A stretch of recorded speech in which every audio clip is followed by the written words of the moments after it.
ये कोई जीत नहीं है भाई, ये कोई जीत नहीं है। यही चीज़ तो चाह रहा था जय शाह, उसको यही चाहिए था कि बस हम लोग किसी तरीके से चैंपियन ट्रॉफी का फाइनल जीत जाए, और वो जीत गए। तो ये ईज़ी नहीं होता, उनको तो 100% का 1000% उनको एडवांटेज था, जिसकी वजह से जीते। उल्टी सीधी बातें की जाए तो ये तो पहले प्री डिसाइडेड था ना, ये इस टूर्नामेंट से पहले डिसाइड किया था सब लोगों ने मिलकर, आईसीसी ने मिलकर। तो अब मेरा ख्याल उसके ऊपर एतराज़ात उठाना या इसको खाम खा एक नेगेटिविटी की तरफ लेके जाना, ये मेरा ख्याल है कि ये क्रेडिट ना देने के मुतरादफ होगा। मुझे लगता है कि इंडिया की टीम प्लेइंग वेरी वेल, उनको कंडीशन मैटर नहीं कर रही है। बहुत सारा बातें की कि वो यहाँ खेल रहे हैं, दुबई में खेल रहे हैं, वहाँ खेल रहे हैं, रूल करते हैं वर्ल्ड क्रिकेट को।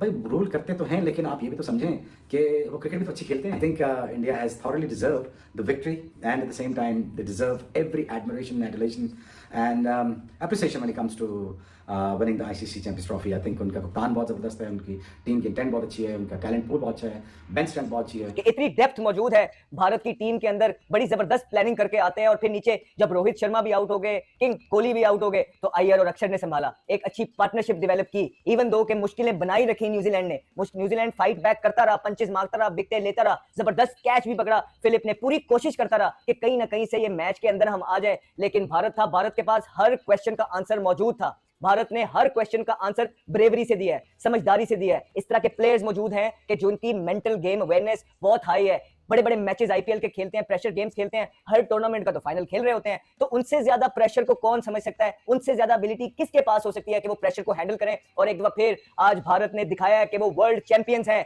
इस तरह की ऑस्ट्रेलिया की सीरीज जो हारे और न्यूजीलैंड की सीरीज हारे, रेड बॉल के अंदर बड़ी स्क्रूटनी हो रही थी, उसके बाद रोहित शर्मा और उनकी टीम ने जिस तरह अपने आप को गैदर अप किया, बकल अप किया और इंग्लैंड की सीरीज से स्टार्ट हुए और मार मार के मधोल दिया है पहले इंग्लैंड को, और उसके बाद यहाँ पे एक के बाद एक दुबई लोग आते गए, लैंड करते रहे और उसके बाद अपने अपने घर जाते रहे। जो भी दुबई आया है वहां लैंड किया, उसके बाद दोबारा से अपने घर, फिर कोई आया लैंड किया, वो भी दोबारा अपने घर। तो एक घर बना लिया उन्होंने अपना दुबई को, और वहां जो जो भी आ रहा था उसके बाद डायरेक्ट पैक पैक करके उनको अपने अपने घर भिजवाते रहे। और अकेला बादशाहों की तरह खड़ा हो गया इस मैदान में, बड़े मैच का बड़ा मार्का मारा है, बड़े मैच के बड़े प्लेयर्स हैं सारे। और फिर कुछ लोग अभी भी बातें कर रहे हैं, कुछ लोग नुक्ताचीनी करने की कोशिश करते हैं और जो ड्यू क्रेडिट होता है प्लेयर्स का वो नहीं देते हैं। कुछ लोग कह रहे हैं कि देखें भारत को बड़ा एडवांटेज मिला, भारत तो वहीं पे रहा, वहीं पे खाया, वहीं पे पिया, हर टीम ट्रैवल करके आती थी और वो भारत को वहां खेलती थी, भारत के पास एडवांटेज था। फिर ये भी सुनने में आया कि 7000 किलोमीटर जो है न्यूजीलैंड ट्रैवल करके आया, फिर वो दुबई गया, फिर वापस लाहौर आया, फिर वो दुबई गया। तो ये थोड़ी सी ज्यादती है भाई। मेरी एक सिंपल सी गुजारिश है, जब ये सारा स्केड्यूल तय हो रहा था, सारे क्रिकेट बोर्ड के हेड बैठे हुए थे,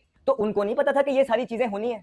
उनको नहीं पता था कि भारत एक ही प्लेस पे रहेगा, बाकी सबको ट्रैवल करना पड़ेगा। पहले तो किसी की आवाज नहीं आई, पहले तो सारों ने थम्स अप किया कि सब चंगा है, सब अच्छा है, पूरी दुनिया में अमन है, बस ये टूर्नामेंट हो जाए। और अब जैसे ही भारत के प्लेयरों ने एफर्ट की, भारत के प्लेयरों ने अपने प्लान्स बनाए और उनको ग्राउंड के अंदर एग्जीक्यूट किया, अब लोग वो सारा क्रेडिट उनके प्लेयर से छीनना चाहते हैं। इस तरह की बोगस बातें करके हम इसको इंडोर्स नहीं करते। आई थिंक बहुत क्रेडिट है भारत के प्लेयर्स का कि जिस तरह की क्रिकेट उन्होंने प्रोड्यूस की है, आउटस्टैंडिंग टीम है, आउटस्टैंडिंग प्लेयर्स हैं, सुपरस्टार्स हैं जो अपने मुल्क की बेहतरी के लिए काम कर रहे हैं और अपने मुल्क का झंडा क्रिकेट की दुनिया में ऊंचा कर रहे हैं, फख्र से ऊंचा कर रहे हैं, और ये क्रेडिट उनका ही है। तो यहाँ पे दूसरी तरफ आप देख लीजिए कि हमारे प्लेयर्स के लिए ये स्टेडियम तैयार हुए, जहां 1 साल में तैयार होना था वो 3 महीने में तैयार कराया कि हमारे प्लेयर्स आएंगे तो खेलेंगे। और भाई हमारे प्लेयर्स तो उस बल्ब की तरह थे कि जो कि पहले तो जब जलाया तो वो जल बुझ रहे थे, और जब हम देख रहे थे, इंतजार कर रहे थे कि अभी जलता है, अभी जलता है, वो तो जलने से पहले ही बुझ गया, फ्यूज हो गया।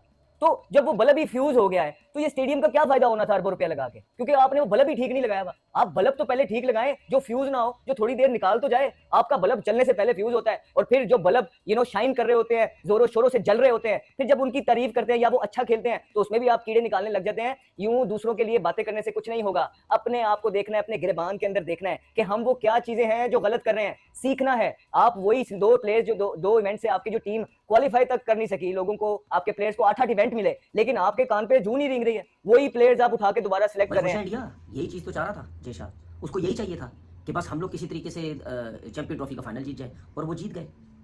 पूरी दुनिया शोर मचा रही थी, हम भी मचा रहे थे, एक ही जगह पे खेल रहे हैं, एक ही जगह पे फायदा हो रहा है। आज पिच भी देख लो, और चिट्टा पिच कर लेते, और फ्लैट कर देते, और ड्राई कर देते, जितना कर सकते थे कर देते, और स्लो कर देते। यार जाहिर सी बात है, ये बीसीसीआई वैसी ड्रामेबाज क्रिकेट बोर्ड है, उसके बाद उनका जो बंदा है जय शाह, वो आईसीसी का चेयरमैन बन गया है, वो हर टाइम वहाँ बैठा रहता है, ठीक है। तो जाहिर सी बात है उसकी टीम ने जीतना ही है ना फाइनल। ये अभी की बात तो नहीं है ना, जिस जिस दिन से ये हाइब्रिड की बात हो रही थी उसी दिन से सब कह रहे थे कि ये जीतेगा जीतेगा जीतेगा। गलती तो क्रिकेट बोर्ड्स की है, जिनके लोग और जो न्यूज़पेपर पे लिख लिख के अब कह रहे हैं कि जी इंडिया को फायदा होगा, इंडिया को तो फायदा हो रहा है। तो भाई उस टाइम की आंखें बंद थी, हैं, मुंह पे जिप लगी हुई थी, बटन थे आंखों में, दिमाग काम नहीं कर रहा था जब बोली जा रहे थे कि नहीं जी इंडिया को बहुत ज़्यादा फायदा होगा। अब इंडिया ये दुबई में जितने भी मैच खेले गए, कितने रन बने यहाँ पे?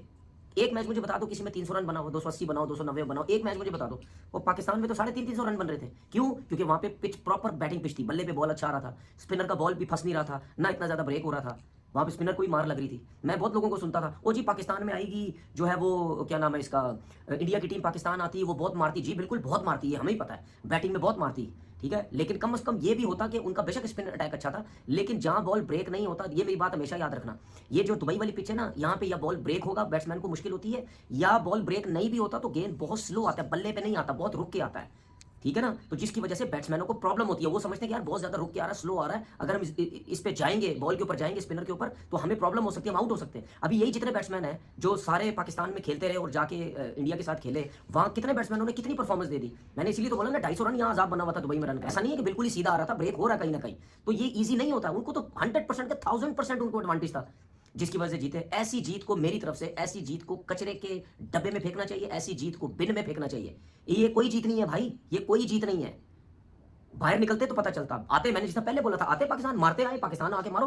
पाकिस्तान तो खेलते नहीं आके, चमचे बने हुए, सबके हीरो बने हुए, वो जी बाहर रह के बस जीत रहे हो। गंभीर, गौतम गंभीर प्रेस कॉन्फ्रेंस वगैरह, हमें कौन सी वो एडवांटेज मिला। ओ भाई मेरी बात सुन, बस कर दे यार। इंडिया में हो, दुबई में हो, बात एक ही होती है भाई। कौन सा तू दुबई में, ऑस्ट्रेलिया में जाके तू खेल रहा है या इंग्लैंड में तू खेल रहा है, एक ही जगह पे, तुझे एडवांटेज नहीं होगा।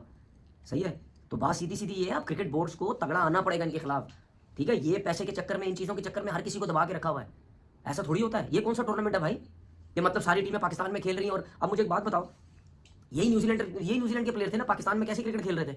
यही न्यूजीलैंड के प्लेयर है दुबई में, वो स्ट्रगल कर रहे हैं, चाहे साउथ अफ्रीकन हो, चाहे न्यूजीलैंडर्स हो, चाहे कोई सी भी टीम हो, पाकिस्तान हो, ऑस्ट्रेलिया हो, कोई भी हो, ठीक है, सब कैसे क्रिकेट खेल रहे थे, और वहां पे जाके उन लोगों से शॉट्स नहीं लग रहे। तो इनको तो एडवांटेज है ना। इसीलिए तो देखो, पहले मैच से ये कितने रिलैक्स थे, आज भी देख लो, मैच थोड़ा सा फंसा हुआ था लेकिन रिलैक्स थे, इनको पता था बना जाएंगे रन। क्यों? क्योंकि जाहिर सी बात है, अब न्यूजीलैंड के स्पिनर्स उस लेवल के थोड़ी है जो इंडिया के हैं। एक आध सेंटनर है, ब्रेसवेल ने आज अच्छी बॉलिंग, उसके अलावा देख लो ना, रिचर्ड रविंद्रा हो गया या ग्लेन फिलिप्स हो गया, वो कोई जेन्युइन स्पिनर थोड़ी है कि वो मुश्किल में डालेंगे या आउट करेंगे।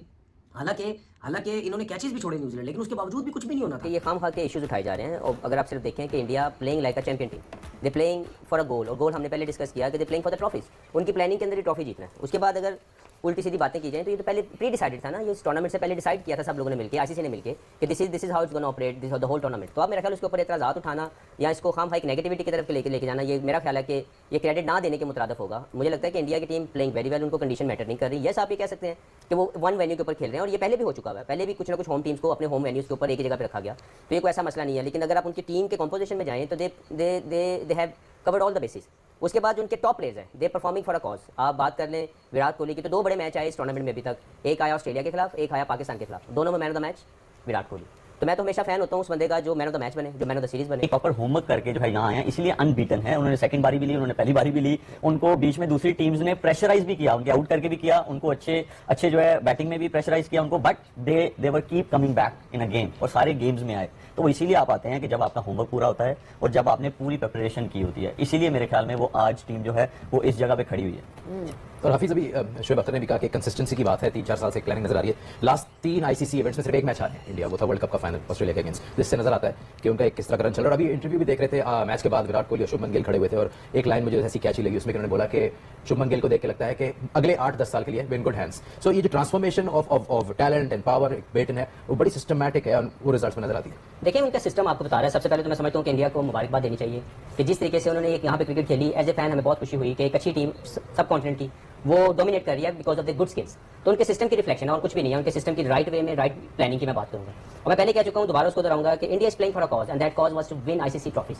It never happened before that consistently, and this bunch of players wanted to do that to inspire new generation, and they extremely justifying their talent. क्योंकि जो इनका टैलेंट है वो आईसीसी ट्रॉफी जीतने वाला है। भारत ने चैंपियंस ट्रॉफी जीत ली है, भारत ने आउटस्टैंडिंग परफॉर्मेंस करके दिखाई है। यकीन करें कि मानना पड़ेगा कि दुनिया की सबसे बड़ी ये टीम है, सबसे खतरनाक ये टीम है, अनबिलीवेबल ये टीम है। ये बहुत आउटस्टैंडिंग परफॉर्मेंस करके दिखाती है, रुकने का नाम ही नहीं लेती है। रोहित शर्मा की कप्तानी के अंदर भारत ने T20 वर्ल्ड कप जीता, भारत ने चैंपियंस ट्रॉफी जीती, भारत ने अब जिसको कहते हैं ना चैंपियंस ट्रॉफी जीत के इतिहास रकम कर दिया है। पिछले 23 मैचेस के अंदर आईसीसी टूर्नामेंट के 22 मैचेस जीते हैं और एक सिर्फ फाइनल हारे हैं। आप ये देखो, लगातार 2 आईसीसी टूर्नामेंट अनबीटन ये टीम जीत गई है। भाई साहब, दुनिया की बेहतरीन टीम है। हमने पाकिस्तानियों ने क्या क्या नहीं किया। उमर साहब माइंड ना करना, पहले आपको कह रहा हूं, आप समेत मुझ समेत माइंड ना करना, हमने दुनिया की हर टीम को अबू बना लिया। एक भी प्लेयर दुनिया में नहीं है कि जो जनाब इंडिया के साथ मुकाबला कर सके। एक भी कैप्टन ऐसा नहीं है दुनिया के अंदर जो जनाब रोहित शर्मा का मुकाबला कर सके। वर्ल्ड 11 भी बना दी जाए इस टाइम तो भाई इंडिया का मुकाबला कोई दुनिया में नहीं कर सकता जो इस टाइम इंडिया बन चुकी हुई है। जनाब क्या कहेंगे रोहित शर्मा, तो आप ओडीआई को जनाब T20 समझ के खेल रहा था, आते साथ उसने जनाब चौके छक्के के ऊपर बरसात ही कर दी। सर क्या कहेंगे,